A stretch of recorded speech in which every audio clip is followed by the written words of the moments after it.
बैठकीमध्ये? पण मी सांगितलं ना, काही प्रश्न चर्चेमध्ये अजूनही आहेत. बाबा, काल सांगलीतले नेते दिल्लीत गेले होते, नेते सांगलीच्या जागेसाठी, आणि त्यांनी हायकमांडची अशी पण मागणी केली की मैत्रीपूर्वक तिथली निवडणूक झाली पाहिजे. कसं बघता त्याच्या मागणीकडे? पण मी सांगितलं ना आपल्याला की काय अजून थोडेसे प्रलंबित मुद्दे आहेत. एका दिवसामध्ये सर्व 48 लोकसभा जागेच्या निवडणुकीचा काही प्रश्न सुटणार नाही. कोऑर्डिनेशन चालू आहे.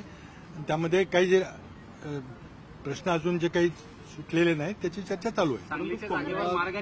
स्पेसिफिक कुठल्याही स्पेसिफिक प्रश्न उमेदवाराबद्दल किंवा जागेबद्दल मी बोलणार नाही.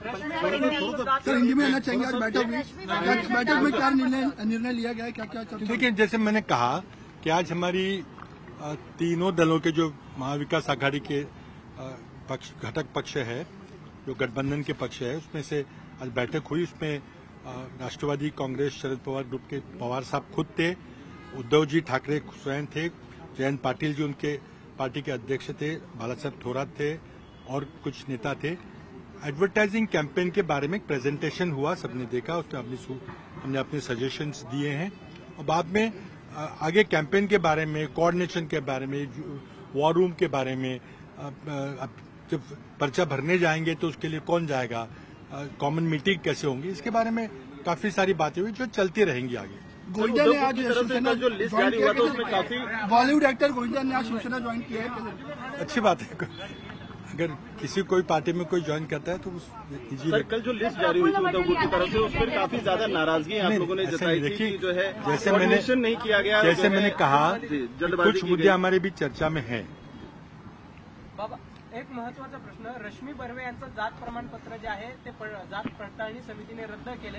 दुसरीकडे नवनीत राणा यांचं जे जात प्रमाणपत्र उच्च न्यायालयाने रद्द केलं होतं, त्याचं स्टेटस सध्या सर्वोच्च न्यायालयामध्ये पेंडिंग असल्याचं पाहायला मिळतंय. असं आहे की ज्या प्रकारे न्यायालयाचा, निवडणूक आयोगाचा वापर सत्ताधारी भाजप पक्षाकडून होतोय, ते किती पक्षपातीपणे हे चाललेलं आहे सगळे आपण पाहताय.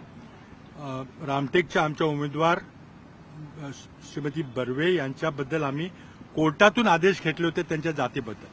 पण आज काहीतरी विशेष प्रक्रिया राबवली गेली, एक विशेष समिती नेमली गेली, सकाळी आदेश देऊन त्यांच्या घराच्या दारावरती नोटीस चिटकवली गेली आणि आज स्क्रुटिनीमध्ये काही निर्णय घेतले. त्याच्याबद्दल न्यायालयामध्ये आम्ही अपील केलेलं आहे. पण एका दलित भगिनीला अशा प्रकारे छळलं जाते हे महत्वाचं आहे. त्याचबरोबर भारतीय जनता पक्षाचे उमेदवार अमरावतीचे आहेत, त्यांच्याबद्दल कोर्टानं, न्यायालयानं अंतिम निर्णय दिला नसताना आज भाजपाचे अध्यक्ष म्हणतात की आमचं सगळं ठरलंय. त्याच्याविरुद्ध आम्ही निवडणूक आयोगामध्ये तक्रार पण केलेली आहे. तर इतक्या पक्षपातीपणे सरकार आपल्या सत्तेचा दुरुपयोग करतंय हे आपल्या निदर्शनास आलं असेल. येणार होती काल, काही त्यांनी सांगितलं होतं की 48 तासांमध्ये यादी अपेक्षित होतं, अद्याप यादी डिक्लेअर नाही.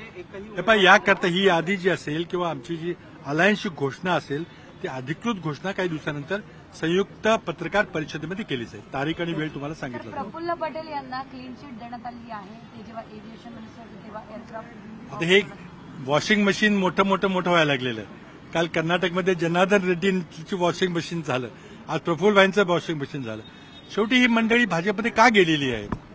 ह्याच्याकरताच गेलेली आहे. त्यांच्या विरुद्ध जे खटले चालू आहेत त्या खटल्यातून त्यांना मुक्तता पाहिजे आहे. पण एक गोष्ट लक्षात घ्या, ह्या सगळ्या क्रिमिनल केसेस आहेत, त्या कधी बंद होत नाहीत, त्या पुन्हा जिवंत केल्या जातात. आज जो पक्ष फुटून वेगळा पक्ष राष्ट्रवादीचा झालेला आहे अजित पवारांच्या नेतृत्वाखाली, त्यापैकी काही नेत्यांना क्लीन चिट मिळाले, काहींना मिळालेली नाही, हे लक्षात घ्या.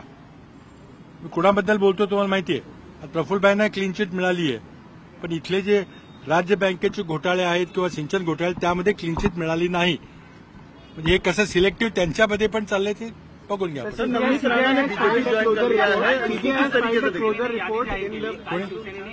नाही, ते आता मी मगाशी सांगितलं की आमचे बरेच चर्चा झाली, निर्णय झाले, प्रेझेंटेशन झालं. काही प्रश्न अजूनही चर्चेमध्ये आहेत, ते चालू राहील. CBI has filed a closure report in the case when Praful Patel was a civil aviation minister, where he has done the scam of aircraft leasing. How do you look at these developments? Well, basically, the whole purpose of this election or BJP's attempt to get into power third time is to break opposition parties, arrest opposition leaders and get the people on the promise of closing their cases. Mr. Praful Patel's case, while he was an aviation minister in leasing aircrafts or in merger of two airlines and all that, has been pending. 2017, CBI filed case against it. But very, very large washing machine is out to wash the dirty linen, wash the corruption cases. You saw Janardhan Reddy being washed clean in Karnataka today.